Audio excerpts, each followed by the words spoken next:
Hello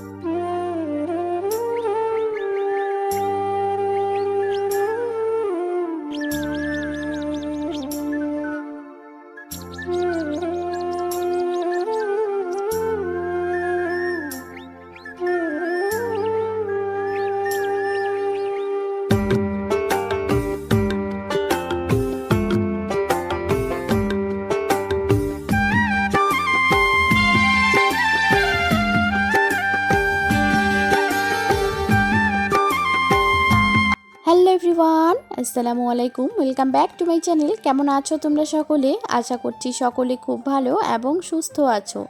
আমরা কিন্তু আল্লাহর রহমতে বেশ ভালো আছি। আমার নতুন একটি ব্লগে তোমাদের সবাইকে ওয়েলকাম জানিয়ে আজকের ব্লগটি শুরু করছি।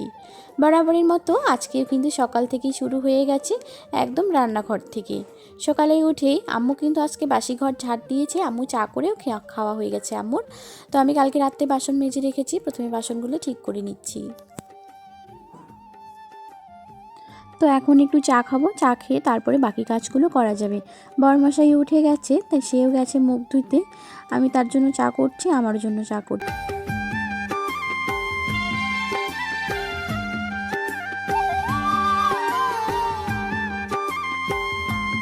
তো এইদিকে দেখো আমার চা করা কমপ্লিট, আর আমি 1 কাপ চাই নিয়েছি। দেখো কত মোটা করে শটটা নিয়েছি, খুবই সুন্দর হয়েছে দুধের শটটা। তো 1 কাপ চায়ে কিন্তু বরমশাই উঠে গেছে, তখন আমি চা খাচ্ছিলাম। ও রান্নাঘরে এসেছিলো, আমরা 1 কাপ চায়ের মধ্যে দুজনে 2টা করে টোস্ট মানে ভিজিয়ে খেয়েছিলাম আর কি, চুবিয়ে উঠে খেয়েছিলাম। আমরা দুজনেই তেমন একটা চা পছন্দ করি না, আর আমি না 10টার দিকে আমার ভাত না হলে চলেই না। তোমাদের দাদাভাইরও সেম, মানে সে 10টা 11টার দিকে ভাত খায়, কারণ সে কাজে যায়, আর আমারও তার সঙ্গে খেয়ে খেয়ে অভ্যাস হয়ে গেছে। আমরা সবাই খাই, আম্মুও খাই, কিন্তু আম্মু খুব সকালে উঠে ওই ফজরের নামাজ পড়ে না, ওই দিকেই উঠে চা খায়। তো সে কারণে আম্মু একটু চাটা খায় মুড়ি দিয়ে, আর আমরা তেমন একটা চা খাই না। আমি বিশেষ করে একটা চা পছন্দও করি না, বিকেলবেলা তো টোটালি খাইয়ে না, অন্য কিছু টিফিন করে নিই, কিন্তু চাটা আমি খাই না। প্রায় আমাদের বাড়িতে সবাই বিকেলে একটু চা খায়, আমরা দুজন শুধু খাই না। তো দেখো এদিকে মাটির উনুনে বসিয়ে দিয়েছি, ভাত বসাবো, ধরিয়েও দিলাম আর বসিয়েও দিলাম আর কি। এদিকে দেখো মাটির উনুনে ভাত বসিয়ে দিয়েছি, ওইদিকে কিন্তু গরম পানি করতে দিয়েছি, কারণ আমি যে কোনো তরকারিতে গরম পানি দিই, কারণ গরম পানি দিলে তরকারির একটা টেস্টও লাগে, আর গরম পানি দিলে পরে একটু ভালো আর কি। সে কারণেই ভাত ওদিকে বসিয়ে দিয়ে চাল টাল ধুয়ে দিয়ে দিলাম। আর এদিকে দেখো সবজি নিয়েছি, এখানে আছে মূলো, বেগুন, আলু, টমেটোর একটা সবজি করব মাছ দিয়ে। সবজিগুলো প্রথমে আগে কেটে নিই, আর এখনও কুসকুসোনা কিন্তু উঠেনি। তোমাদের দাদাভাই উঠে বাইরে চলে গেল একটু, মানে হাঁটাহাঁটি করছে। সে আজকের থেকেই তার 3 মাসের ছুটি আর কি। সো আজকের থেকে তার 3 মাসের ছুটি, এখনও বাড়িতেই থাকবে, আর প্রায় ভিডিওতেই তোমরা দেখবা ওকে। মানে বাড়িতে একদমই থাকবে না, অন্য অন্য কাজেও যায়, কিন্তু যে মেন কাজ আর কি, সেই কাজটা ওর 3 মাসের জন্য ছুটি আছে। এই 3 মাসেই আমাকে সেই হিসেব করে একটু চলতে হবে, সেই বাজারঘাট একটু হিসেব মতো নাড়তে হবে, নাহলে এই 3 মাসে একটু অসুবিধা হয়ে যাবে। সে কারণেই তোমাদের দাদাভাই কিন্তু আগে অনেক মাসের বাজার সব করে রেখেছে, তো এখন ওগুলোকে একটু হিসাব করে চলতে হবে। আর কি বলো তো, সব কিছু তো আমাকেই দেখতে হবে, তাই না বলো? সে তো কি, সে এনে দেবে, আমাকেই রাখতে হবে ভালো করে। তো এদিকে দেখো তার মাঝে পুচকুসোনা কিন্তু উঠে পড়েছে, আমি ওকে আগে গিয়ে নিয়ে এসে মুখ টুক ধুয়ে দিয়ে বসিয়ে দিয়েছি দুধ বিস্কিট দিয়ে, কারণ আমার রান্না তো হয়নি। কিন্তু ও আমাকে বারবার বলছে তুমি খাইয়ে দাও, তুমি খাইয়ে দাও। দেখো এখানে এখনও কিন্তু বলছিল। আমি বললাম যে তুমি নিজেই খাও, তুমি খেতে পারছো তো, তুমি বড় হয়ে গেছো। সে বলে কি না আমি বড় হইনি, আমি এখনও ছোটই আছি। তো সে কথাই বলছিল তখন, তোমাদেরকে ওই ভয়েসটা দিতে চাইলাম, কিন্তু পাশে আপা এত কথা বলছে, তার জন্য কিন্তু আমাকে আবার ভয়েস ওভার করতে হলো। দেখো তো কত সুন্দর বড় বাচ্চাদের মতো করে উঠিয়ে খাচ্ছে। তার বয়স কিন্তু 2 বছর 3 মাস, আর এত সুন্দরভাবে খাচ্ছে, কত বড় বাচ্চা লাগতেছে। তো দেখো ওইদিকে আমার সবজিও কাটা হয়ে গেছে, আর এখন ধুয়ে নিচ্ছি, সবজিগুলো সব উঠিয়ে নিই। এখানে সমস্ত রকমের সবজি যেগুলো আমি ঝুড়িতে তোমাদের সঙ্গে শেয়ার করলাম, ঝুড়িতে যেগুলো ছিল আর কি, সব কেটে নিয়েছি। আর এখন ওগুলো আমি মাছ দিয়ে রান্না করব। ওই পরশুদিনের মাছ ছিল, তো কালকে তো মাংসই রান্না করছি, দেখছো তোমরা মাছগুলো আমি রেখে দিয়েছি। ওই মাছগুলো দিয়ে আজকে দিনের বেলা ওটাই রান্না করব। তো দেখো এখানে শুধু এই কয়েকটা মাছ আছে, এইগুলো মাছ দিয়েই রান্না করব সবজিটা। তো দেখতে থাকো ভিডিওটা, আশা করছি আজকের ভিডিওটা তোমাদের অনেক ভালো লাগবে। ভাতটা ফুটে গেছে, ভাত কিন্তু ওই দিকে দিয়ে দিয়েছি, মানে ভাতটা পুরাই সুন্দরভাবে ফুটতেছিল বলে ওইদিকে দিয়ে দিয়েছি ওই চুলার মধ্যে। এখন হালকা হালকাভাবে ওইখানে ভাতটা রান্না হবে, আর এদিকে আমি তরকারিটা বসিয়ে দিই। তার আগে কিন্তু মাছগুলো ভেজে নেই, মাছগুলো ভেজে নেওয়ার পরে তখন রান্না করব।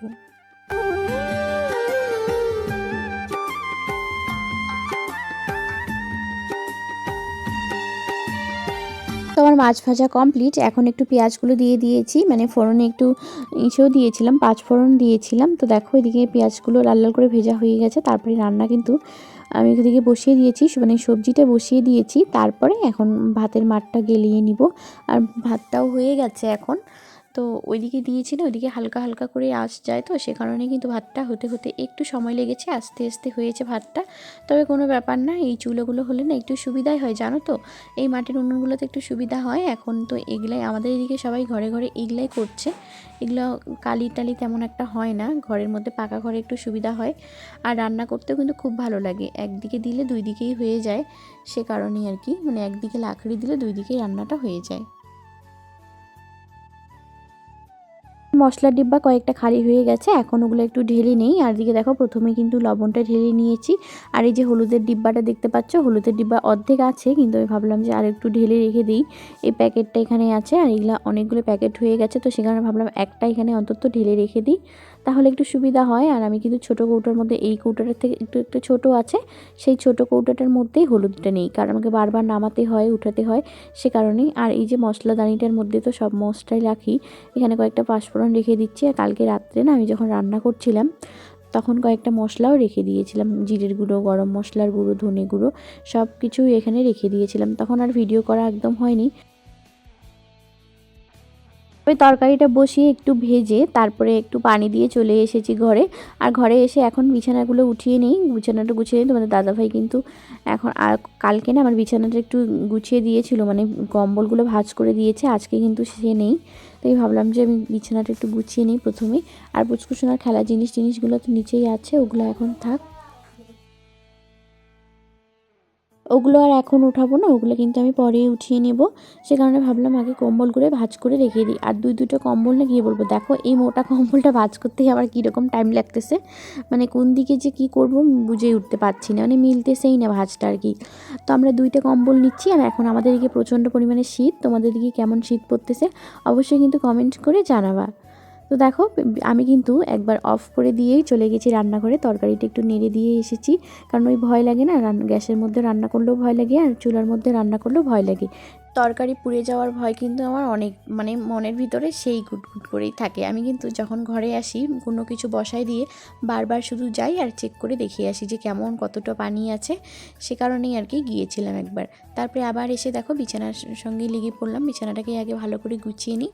আর ঘরের মধ্যে যদি বিছানাটা ঠিক না থাকে তাহলে কিন্তু সম্পূর্ণ ঘরটা তুমি কত গুছাবা না কেন গুছাও, একদমই ভালো দেখা যায় না।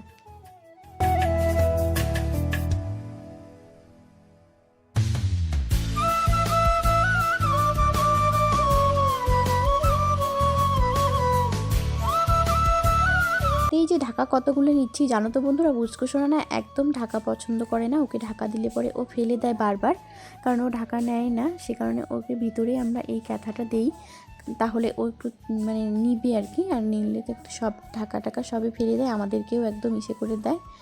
তো চলো ওখান থেকেই চলে আসলাম রান্নাঘরে, এসে দেখো সবজি কি হাল হয়ে গেছে, মানে পানি ছিল আর কি। তো কয়েকটা বড়ি দিব বলছিলাম, কিন্তু আমার ভুলেই গিয়েছি বড়ি দেওয়ার জন্য। তো এখন গ্যাসের মধ্যে একটু ভেজে নিব বড়িগুলো, তারপরে সবজিতে অ্যাড করব।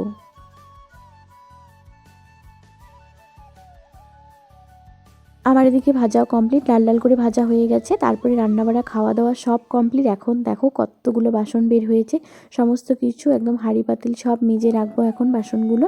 আর পুচকুসোনাকেও খাইয়ে বসিয়ে দিয়েছি, দেখো ও ওখানে চেয়ারে বসে আছে, সমস্ত কিছু বাসনগুলো মেজে নিয়ে আসি। এদিকে দেখো কুয়ার পাড় থেকে বাসনগুলো সব মেজে নিয়ে এসেছি, বেসিনে কিন্তু মাজা যায়নি এতগুলো বাসন।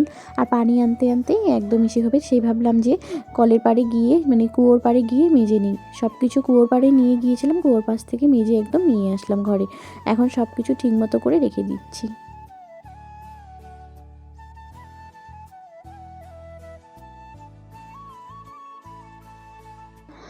তো সব বাসন ঠিক করে রেখে দেওয়া হয়ে গেছে, এখন এগুলো একটু মুছে ঝেড়ে নিই, কারণ এগুলো একটু নোংরা হয়ে গেছে। আর হলুদ প্যাকেট যখন খুললাম তখন তো তোমরা দেখলে অনেকটা হলুদও পড়েছিল, সে কারণে ওটাকে একটু ভালো করে মুছে নিয়েছি। তারপরে এখন গ্যাসটা ধুবো। গ্যাসটাও একটু তরকারির ঝোল পড়েছে, আর দুধ গরম করলে না সবসময়ের জন্য দুধ উতলিয়ে পড়ে, সে কারণেই ওইগুলো একদম কেমন পোড়া পোড়া ভাব হয়ে যায়। আমি কিন্তু কালকে রাতে ওই যে ওইদিকে গ্যাসের টিহেটা আছে ওটা কিন্তু আমি ভিজিয়ে রেখে দিয়েছিলাম, রাতেই ভিজিয়ে রেখে দিয়েছিলাম। আর এদিকেরটা শুধু আছে, এদিকেরটাই সকালে চা করলাম, তোমরা তো দেখলাই। তো এখন গ্যাসটাকে আগে ভালো করে মুছে নিই, তারপরে ছান করতে হবে, পুষ্কুসোনাকে ধুইয়ে দিতে হবে, মানে অনেক কাজ আছে। তো চলো আগে গ্যাসটা ভালো করে মুছে নিই।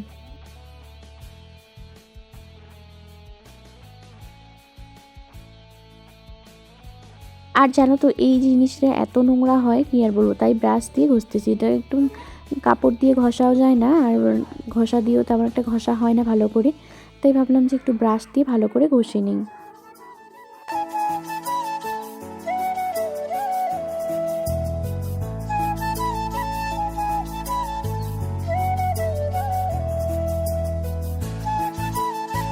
তো রান্নাঘরের কাজ একদম কমপ্লিট। এখন ঘরটাকে ভালো করে ঝাড়ু করে নিই, সব কিছু একদম পরিষ্কার করে নিয়েছি। এখন শুধু ঘরটাকে ঝাড়ু করার পালা। ঘরটা ঝাড়ু করলেই তারপরে আমি এখান থেকে বেরিয়ে যাব রান্নাঘর থেকে।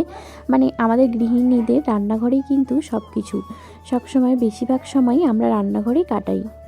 আমাদের হাউসওয়াইফদের রান্নাঘরটাই সব কিছু। আর জানো তো কাজের মধ্যে থাকলে মন মেজাজ সবই ভালো থাকে, তাই আমি সবসময় চেষ্টা করি কাজের মধ্যে থাকার। আর রান্নাঘরটা যদি পরিষ্কার পরিচ্ছন্ন থাকে তাহলে কিন্তু সব কাজও করতে ভালো লাগে, রান্নাও করতে ভালো লাগে। রান্নাঘর যদি একদম এলোমেলো হয়ে থাকে তাহলে কিন্তু রান্না করতেও ইচ্ছে করে না।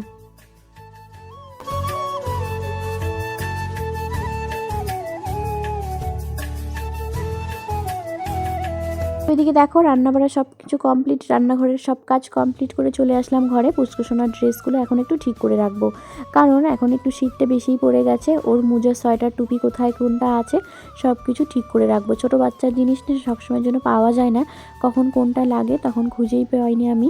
সে কারণেই আমি ভাবলাম যে এই যেগুলো সোয়েটার টোয়েটার আছে বড়োগুলো এই বড়োটাতে রাখবো, আর ছোটো মোজা টুপি ওগুলা কিন্তু আমি ওই ছোটোটাতে রাখবো।